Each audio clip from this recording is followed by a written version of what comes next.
Hello everyone, it's Jules here from Live and Let's Dice, and I am back once more with some more WarCry content. The Games Workshop fellows and fellasses, that's not even a word, the beautiful people over at the Warhammer community is probably what I meant to say, have sent over 3 new exceptional expansion packs for WarCry. Now, I already opened the Flesh Eater Courts on a previous video, but today I'm feeling maybe we should balance things out and go for some of the nice guys. Nice guys.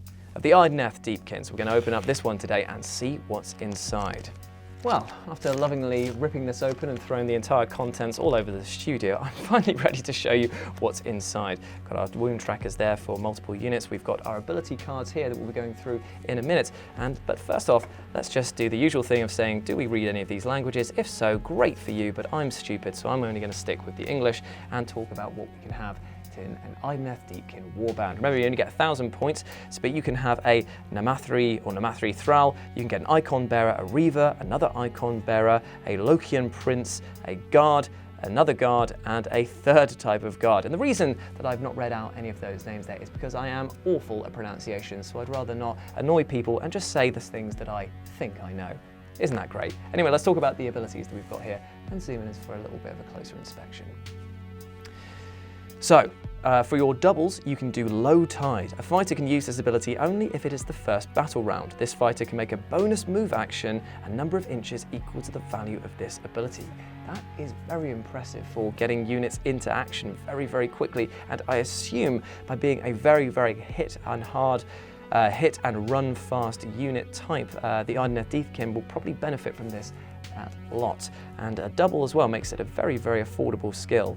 Moving on, we've got our next double, which is Sweeping Blow. Roll 1 dice for each visible enemy fighter within 2 inches of this fighter. On a 5, allocate 1 damage point to the fighter being rolled for. On a 6, allocate a number of damage points to the fighter being rolled for equal to the value of this ability. Now, this is a very, very similar, if not the exact same, ability that we saw in the Cypher Lords unboxing, which is great if you're being surrounded by enemies or you chuck a fighter in to use this to potentially knock them off scenery, do some damage, and get them off objectives. Now, coming up, we've got the next double, we've got Stormfire. Until the end of this fighter's activation, add 1 to the attack characteristics of attack actions made by this fighter that target an enemy fighter more than 3 inches away. Now, this is fantastic, seeing as we've got the kind of inverse of that in the Flesh Eater Courts. This seems to be that it's going to benefit more ranged attacks, which is great because now we're starting to see the Idoneth Deepkin as being something that charges very quickly across, but can also hold the line with ranged assault at the back. Now we move on to the triple, which is High Tide. A fighter can only use this ability only if it is the 3rd battle round. So we've got one that can only trigger in the 1st and one that can only trigger in the 3rd so far. Add 1 to the attacks and strength characteristics of attack actions that have a range characteristic of 3 or less made by friendly fighters while they are within 6 inches of this fighter. Now that could be exceptional because if popped off by whoever gets this, I would assume that it's going to be one of the leader types. That could be fantastic. If you're feeling like you're being overwhelmed and swarmed, then this could literally turn the tide in the 3rd round. A fantastic ability there. Then we've got another triple, which is Biovoltaic Barrier. Until the end of the battle round, count each critical hit from attack actions that target this fighter as a hit instead. A fantastic ability. If you stick this character onto an objective and use this ability there, then that means that they have so much more staying power than regular because, as we know, critical hits don't just do double damage, sometimes they can nearly do triple. Yeah, that's a very useful skill indeed. And finally, rounding stuff off, we have the quad, the Biovoltaic Blast. Allocate a number of damage points equal to the value of this ability to all visible enemy fighters within 3 inches of this fighter. That is insane. I'm just processing that. Allocate a number of damage points equal to within 3 inches of this fighter. So if you basically decided to, if you had a quad 6, and you just wanted to sacrifice the fighter that could pop this off, you would literally just charge them in with your first move, get them up close, and then pop that off for 6 damage within 3 inches. If they decide to bunch up together, that's going to absolutely decimate them. Geez, I'm suddenly worried about playing against these now. Okay, right, well those are the skills. Now let's take a look and see who can use them and what we've got in terms of point costs. So, first off, we've got a guy riding a nice fish. It's actually the I'm gonna pronounce it right this summer. Ishleen, Lokian Prince, who has a movement of 10, a defense of 4, 25 wounds, which is pretty impressive. 195 points though, but he is one of the shield bearers, which means that he can pop off that lovely defensive shield, which means that he ignores all criticals while it's in effect. And with 25 health as well, that does give him a bit more staying power. With 1 range, 4 dice to attack with, only 3 strength, we're starting to see the limitations of this character potentially there, and doing 2 to 4 damage, perfect for securing objectives early on and just hoping that he holds them until the rest of the units come and back him up. And then moving on, we've got, I believe this to be a Reaver. Yes, it is, with the lovely pale skin. I too can attest to that, buddy. Right there with you, man.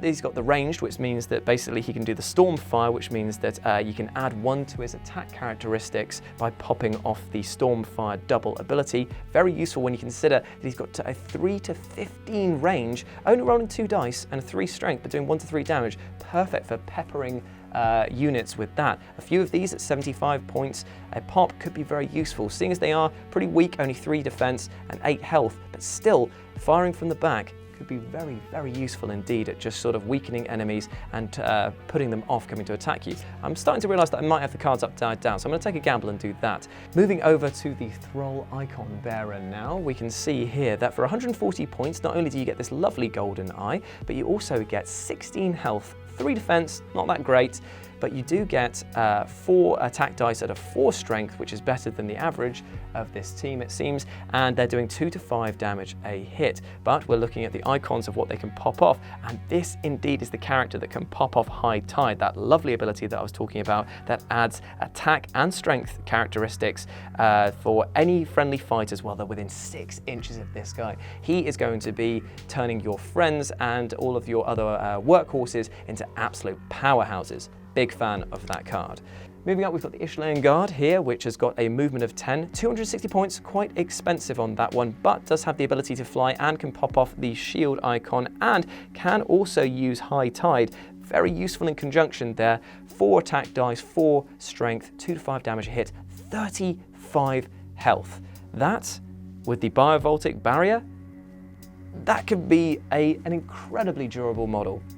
But for nearly, for over a quarter of your points allowance, you can start to see that that trade-off in points value definitely comes with that. Now we're moving over to the Morsar Guard, which is 25 health, 4 durability, which is pretty good, 200 points, can fly, and also he's the one that can use the Biovoltic Blast, which allows to allocate a number of damage points equal to the value of the dice to any enemy fighters, all visible fighters that are within 3 inches of this fighter. That could be insane, with a 10-inch movement, pushing that person right into the battlefield. The strength and the attack characteristics, not actually that useful. However, if you are lucky with your wild dice and pop off that skill, you're looking at a potentially game-changing 200-point cost right there. Then we've got the Lokian Prince, or Lokian Prince, and I don't have the phlegm for this. We've got 35 wounds, 4 durability, can fly, can also pop off the High Tide, can also pop off the Biovoltaic Blast, and we're looking at 2 to 5 damage a hit, rolling 3 attack dice at 4 strength and 2 range. 265 points, I wouldn't see what the potential, for me personally, I would prefer, because that 265 is only really buying you 10 more health, and I would probably run a more sort of like glass cannon style thing of just going in and dealing damage. I'd rather have potentially one of those than that, but that's just the way that I'm immediately thinking I build this unit. Rounding up the last two, we've got the Reaver Icon Bearer, which has got 16 wounds. Again, that lovely range damage, only doing 3 strength though, but can use that ability to use Stormfire, which would be very useful in order to add 1 to the characteristics of actions made with fighter that target an enemy more than 3 inches away, doing 1 to 4 damage there, 135 points. It's quite useful. Again, can use the High Tide ability. That is pretty good as well. So maybe if you popped off one of them, it could make the people around that person feel a bit more scared to attack you. Finally, we've got the classic Thralls. They love to get in the way. 80 points apiece, 8 wounds, 3 durability. They're probably not going to be sticking around for very long. But I have to admit, I do like the fact that they're rolling 4 attack dice. You know, strength in numbers of dice. I've seen Grots take down Gillimans, you know what I'm saying? So that could be very, very useful indeed. But there we go.